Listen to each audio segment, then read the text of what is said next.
Hey, everybody, welcome to another episode of WP the Podcast. I'm David Blackman. And I'm Tim Streifler.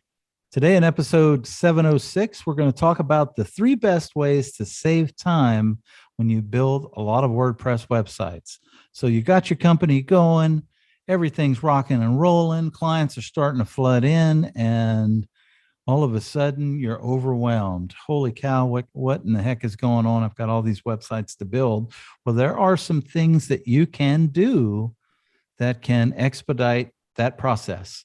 And we've got 3 tips that we're going to recommend. Obviously, this is not the end all be all. There's probably a million more tips that you can add in. You just got to figure out what your process is. But these are some of the base foundational things that can save you a ton of time.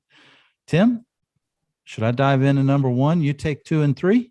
Sounds great. All right. So first thing you can do, what we'll recommend is, you're going to use certain plugins, maybe a child theme or maybe a theme for all of your websites that you build, because you're going to want to become as efficient as you can.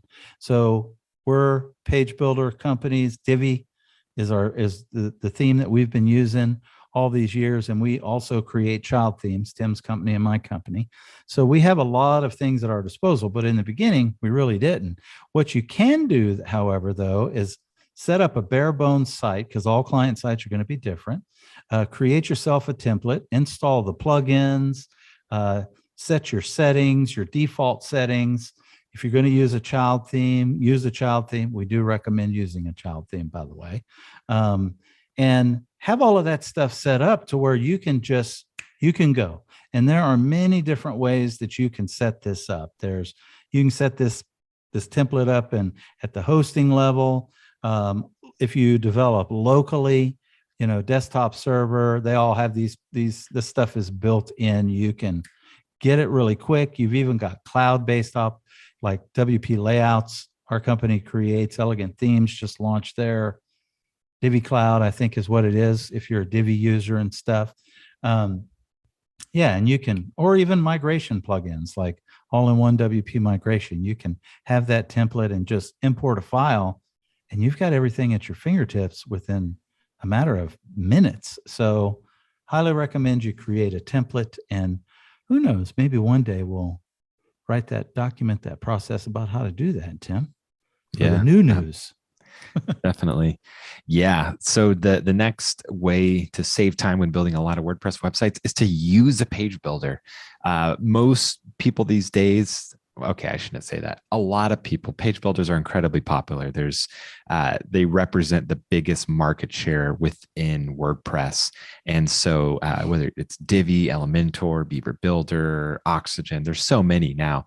But page builders are a fantastic way to save a ton of time building a WordPress website, because it's drag and drop, it's visual, and they come pre-packaged with a bunch of layouts.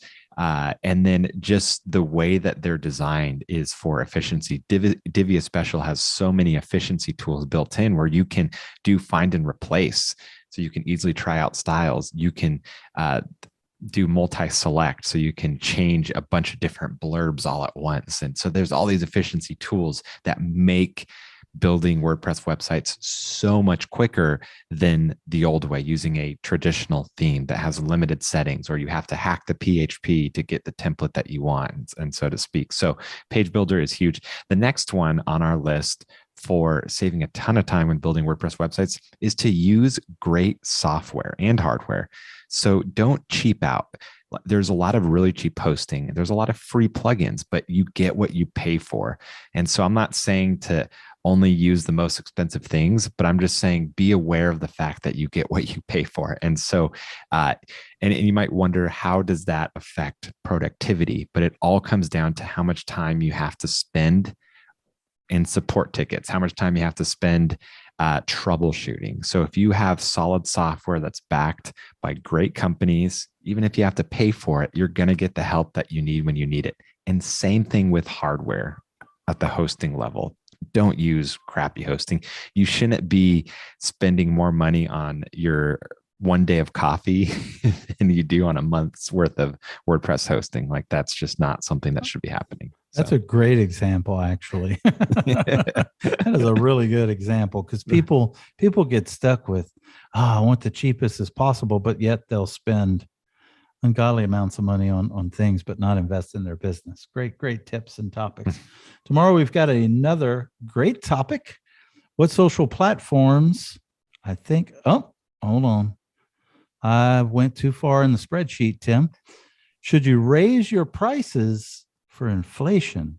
God knows there's a lot of that stuff going on lately, and the economy is kind of sketch. So we're going to discuss that tomorrow in episode 707. Till tomorrow, we'll see you then.